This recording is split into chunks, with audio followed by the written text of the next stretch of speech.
Hello everyone. तो इस video में हम डिस्कस करेंगे जीएस वन का सोसाइटी 2026 पेपर का यूपीएससी का। देखते हैं क्या क्या क्वेश्चन आए थे और कैसे इन क्वेश्चंस को कर सकते थे।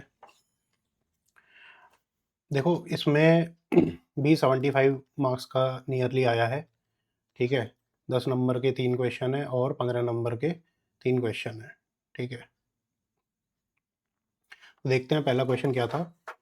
Unity in diversity remains the defining feature of Indian society despite the challenges from communalism regionalism comment. Directly theme से आया था हमारा। जो हमारी इंडियन सोसाइटी की थीम थी डाइवर्सिटी ऑफ इंडिया, इसमें टॉपिक आता है यूनिटी एंड डाइवर्सिटी का। तो इसमें कैसे कर सकते थे इसको, सबसे पहले तो इंडिया का डेफिनेशन दे देंगे। यूनिटी एंड डाइवर्सिटी कैसी है कि भाई बहुत सारी लैंग्वेजेस हैं, बहुत सारे रिलीजन है, कल्चर है, सब चीज़ मिल जाती है इंडिया में। तो इस तरीके से डिफाइन करके फिर सेकंड पार्ट, जो फर्स्ट पार्ट आएगा उसमें करेंगे कि ये बोला है कि challenges from communalism and regionalism. तो यहाँ पे करेंगे चैलेंजेस बाई कम्युनलिज्म। कम्युनलिज्म से जो जो चैलेंजेस आते हैं वो यहाँ पे लिखेंगे 3-4 पॉइंट में, 4 पॉइंट में। फिर आता है challenges by regionalism, second part challenges by regionalism. इसमें 4-5 अपना करेंगे कि ज्योग्राफिकल आइसोलेशन हो जाता है। फिर इसमें ट्राइबल कॉन्फ्लिक्ट्स होते हैं नॉर्थ ईस्ट में। ठीक है, रीजनलिज्म से अपना नक्सलिज्म वगैरह ये प्रॉब्लम्स जो भी हैं अपनी गिनाएंगे। सोशल आइसोलेशन हो जाता है, डिस्क्रिमिनेशन होता है। उसके बाद करेंगे कि how unity in diversity will remain the defining feature despite that unity in diversity prevails in India. Unity in diversity prevails in India, how. तो इसमें अपन जितने भी पॉइंटर्स हैं वो सारे लिखेंगे कि एक तो कॉन्स्टिट्यूशनलिज्म है अपना, फंडामेंटल राइट्स, फंडामेंटल डीपीएसपी ये सब। ठीक है, दूसरा अपनी गांधीयन फिलोसॉफी है, उसका अपन लिखेंगे जो भी है। फिर अपना इंडियन कल्चर है, कल्चर में एसिमिलेशन, वासुदेव कुटुंबकम, ये सब आ जाते हैं। ठीक है, सर्वदम हिताय सुखाय टाइप्स। ठीक है, तो फिर कॉन्स्टिट्यूशन हो गया अपना। फिर इसमें आ जाता है अपना जितने भी पॉइंटर्स हैं, जितने भी कम्युनलिज्म के चैलेंज, जैसे कास्ट कम्युनिटी। ठीक है, इसके जो चैलेंजेस थे उन चैलेंजेस के लिए अपने अपन ने क्या वो लिए हैं, मेजर्स लिए हैं, वो मेजर्स अपन लिखेंगे कि जितने भी हमारे एक्ट्स वगैरह आए हैं। ठीक है, तो फिर इसको कंक्लूड कर देंगे। तो बहुत ही सिंपल क्वेश्चन था, डायरेक्ट फ्रॉम द थीम आया था। ठीक है, देखो सेक्युलरिज्म कम्युनलिज्म है, ऐसे ही रीजनलिज्म हमारी थीम है।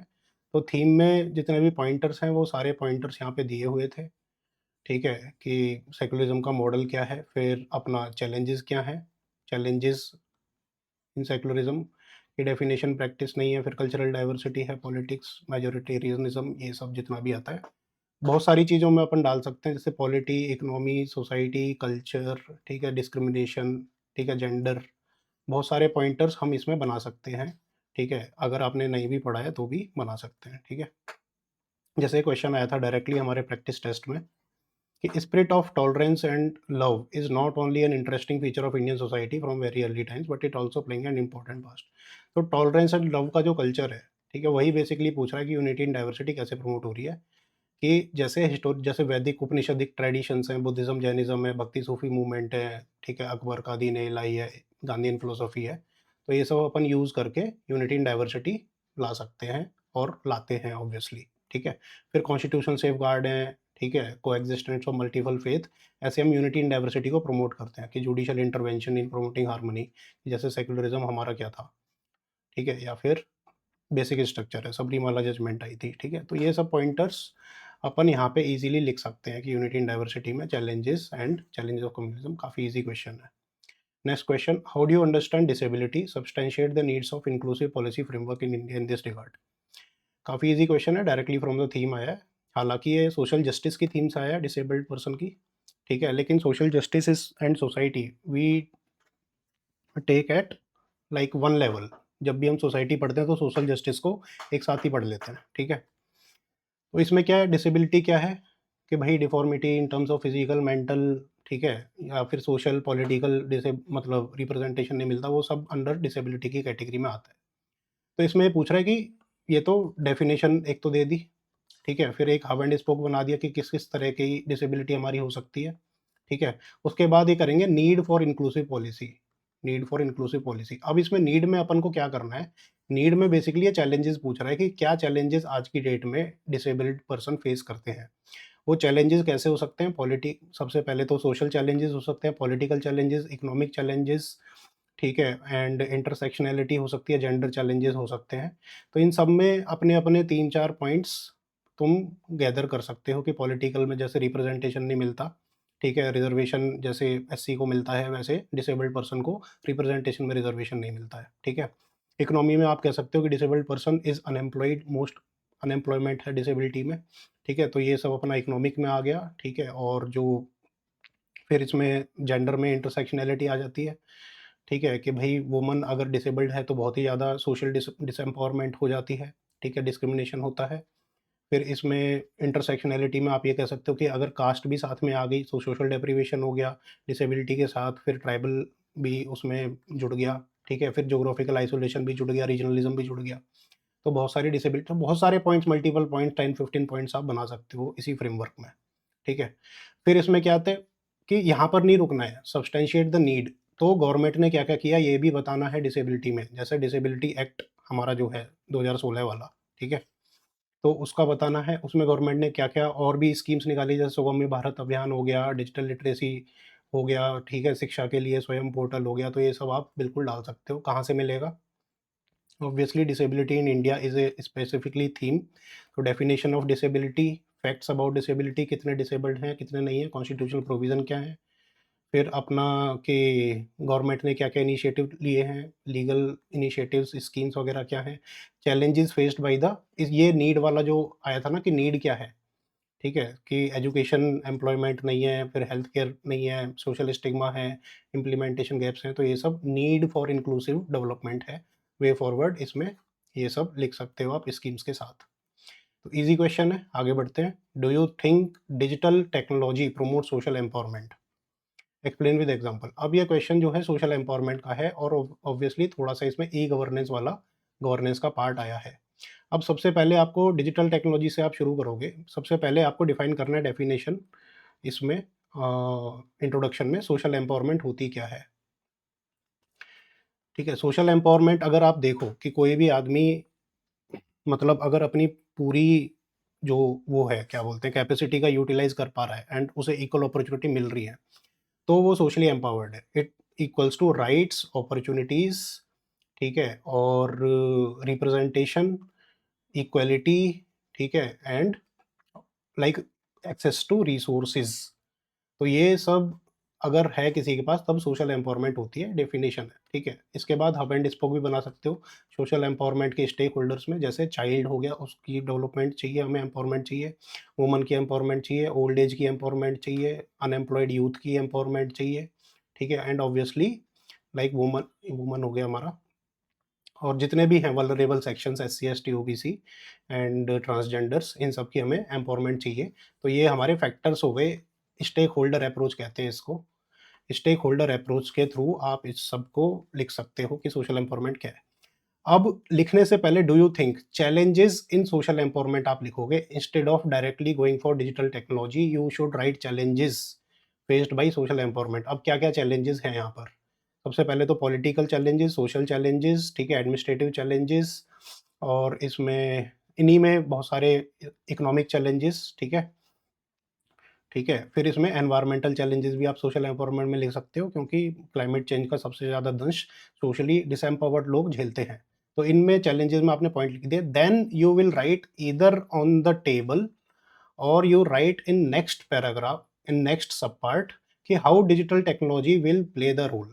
अब जितने भी आपने चैलेंजेस लिखे हैं उन सब के विद एग्जांपल्स आप इसमें लिखो। जैसे डिजिटल टेक्नोलॉजी पॉलिटिकल उसमें रिप्रेजेंटेशन में क्या करती है, ठीक है, कि एक्सेस टू इंफॉर्मेशन, ठीक है, करती है, और रिप्रेजेंटेशन इसमें आता है। फिर दूसरा सोशली एस्पेक्ट में क्या करती है, जैसे एजुकेशन में डिजिटल टेक्नोलॉजी कैसे रोल प्ले करती है एजुकेशन में, स्वयं पोर्टल, ठीक है, फिर हेल्थ केयर में कैसे प्रो ई संजीवनी, इस तरह के जितने भी एग्जांपल्स हैं ई गवर्नेंस वाले, वो ई गवर्नेंस वाले इसमें आप डालेंगे, ठीक है। फिर डिजिटल टेक्नोलॉजी अपना इसमें एडमिनिस्ट्रेटिव में कैसे हेल्प करती है, जैसे उमंग ऐप जिसमें आप सारी इन्फॉर्मेशन निकाल सकते हो, कॉमन सर्विस सेंटर्स, ठीक है। फिर इसमें इकोनॉमी में कैसे हेल्प करती है, ठीक है, कि नेशनल कैरियर पोर्टल, ठीक है, इससे आप जो है एक्सेस टू एम्प्लॉयमेंट पा सकते हो, ठीक है। एनवायरनमेंट के लिए भी जितने गवर्नमेंट ने प्लान बना रखा है, जैसे जल जीवन मिशन आप कह सकते हो, या फिर अपना उज्ज्वला स्कीम वगैरह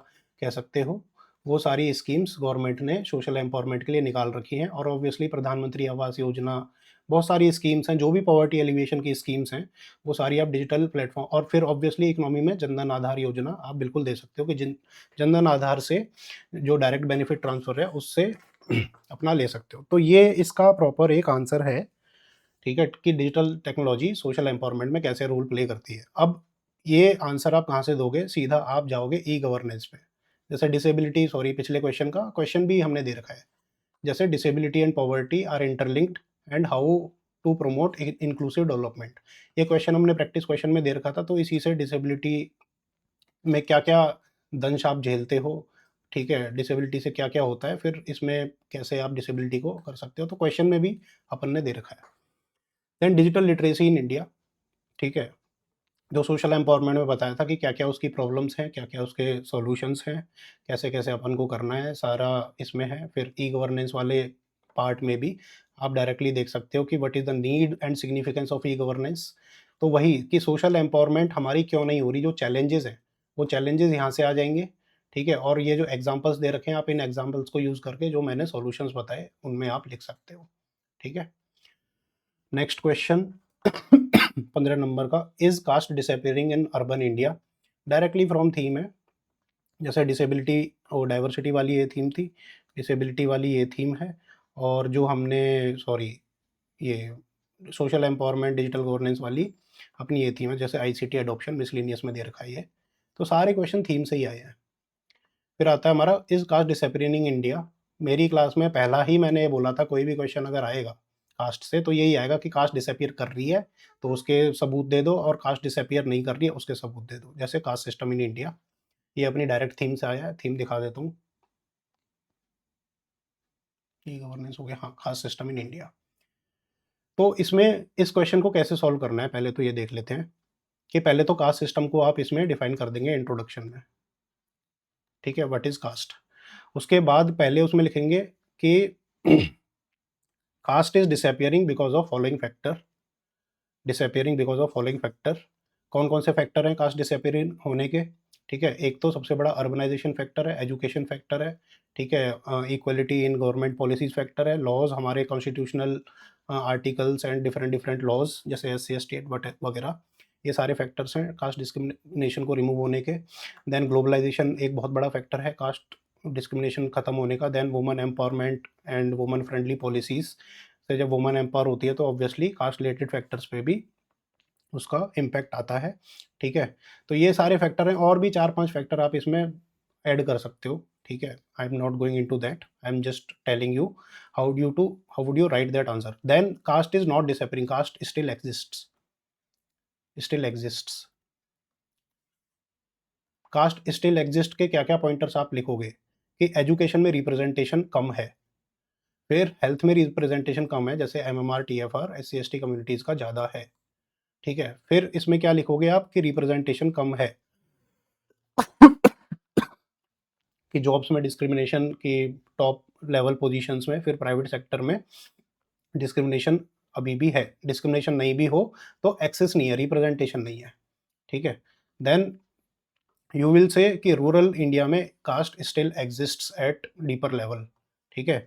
फिर लोगों की मेंटालिटी स्टीरियोटाइप जो है वो चेंज नहीं हुए हैं even after 75 years of independence.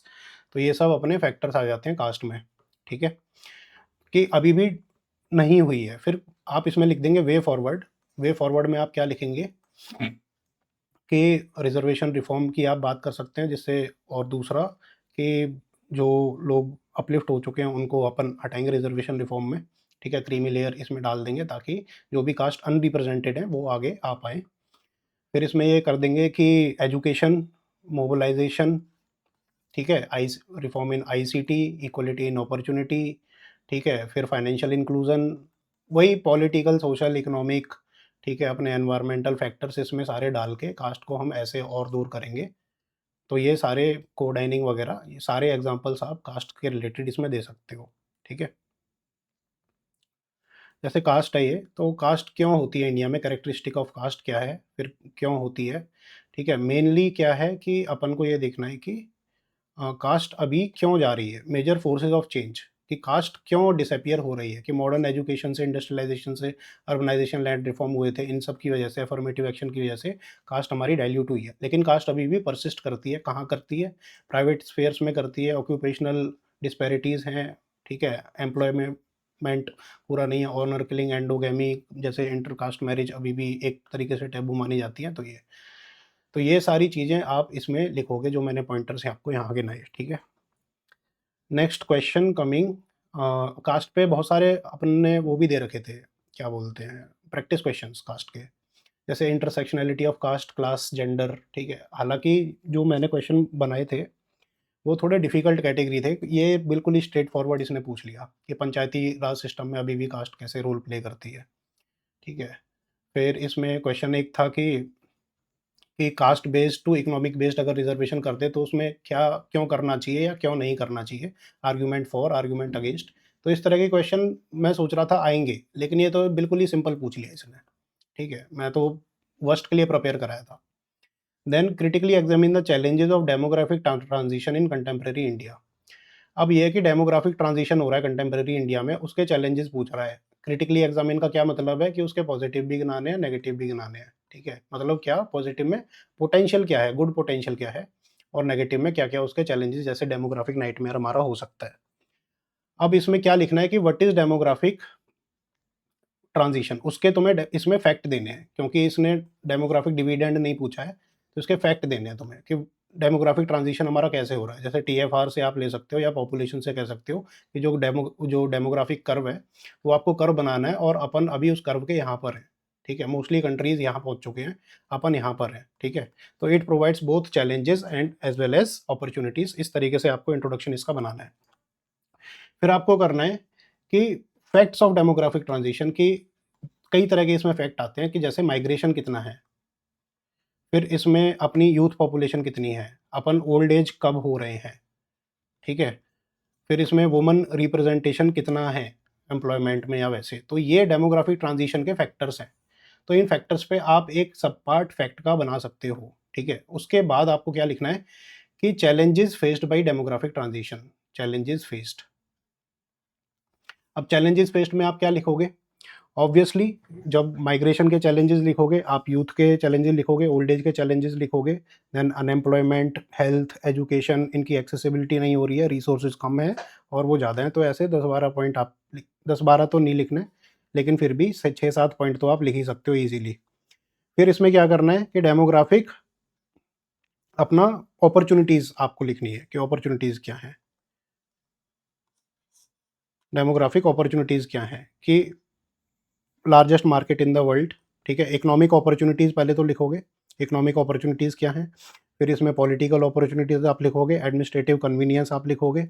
फिर इसमें कि सोशल मीडिया से अवेयरनेस जो फैल रही है उसके आप पॉजिटिव्स लिखोगे कि it is changing the shift in the mindset of people. फिर ऑब्वियसली अर्बनाइजेशन जब ज़्यादा हो रहा है कि 60% हमारा अर्बनाइजेशन ज़्यादा होगा, तो फिर इसमें क्या करोगे आप कि मतलब ये कास्ट, रीजनलिज्म, कम्युनलिज्म, ये सब धीरे-धीरे हमारा कम होगा जैसे-जैसे हमारे एजुकेशन पैरामीटर बढ़ेंगे।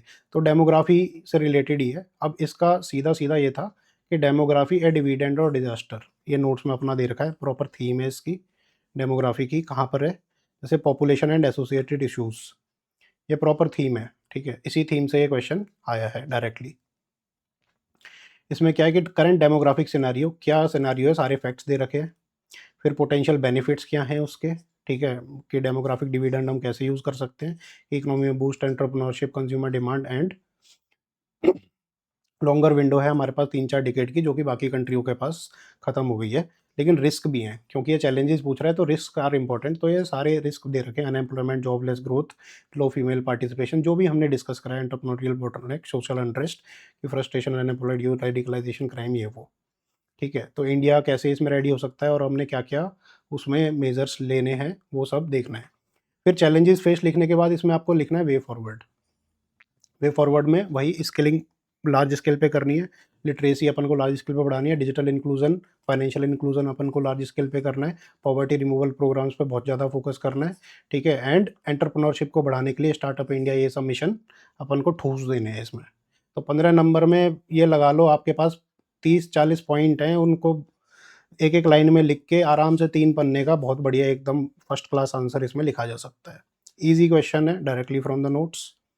Coming to last question, evaluate the impact of globalization on Indian youth with reference to social, political, economic and cultural spheres. अब ये क्वेश्चन कौन सी थीम से है? ये क्वेश्चन है ग्लोबलाइजेशन से, ठीक है, और ये पूछ रहा है इंडियन यूथ पे। अब आप देखो ग्लोबलाइजेशन के जो इम्पैक्ट हैं, ग्लोबलाइजेशन के सोशल इम्पैक्ट, ग्लोबलाइजेशन के पॉलिटिकल इम्पैक्ट, ग्लोबलाइजेशन के इकोनॉमिक इम्पैक्ट एंड ग्लोबलाइजेशन के कल्चरल इम्पैक्ट, चाहे वो यूथ हो चाहे वुमन हो, वो हर किसी पे सेम ही हैं लगभग, ठीक है, और ये पूरे नोट्स में क्लियरली दे रखा है। अब मान लो कि आपको सोशल इम्पैक्ट लिखने हैं कि globalization impact on Indian youth in social sphere, ये पहला हेडिंग होगी आपकी कि सोशल डोमेन में पहले तो ग्लोबलाइजेशन की डेफिनेशन ही लिखनी है या फिर उसका कंटेक्स्ट लिखना है कि rapidly evolving like internet landscape, the more youth are aware of the global opportunities and global challenges, ठीक है, तो इस तरीके से, और या ग्लोबलाइजेशन की डेफिनेशन के साथ भी आप इसको जोड़ सकते हो।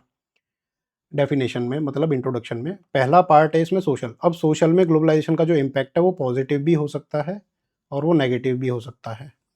फिर आप इसमें दूसरा लिखोगे पॉलिटिकल में, इसमें पॉजिटिव इम्पैक्ट भी हो सकता है, नेगेटिव इम्पैक्ट भी हो सकता है। सिमिलरली आप इसके 4 पार्ट बनाओगे, 3 part economic impact, positive, negative, then fourth cultural impact, positive, negative, ठीक है। आधे आधे पन्ने के लिखोगे, 2 पन्ने अपने भर गए, ठीक है, बाकी का वे फॉरवर्ड लिखोगे आप और कंक्लूजन लिख के क्वेश्चन खत्म।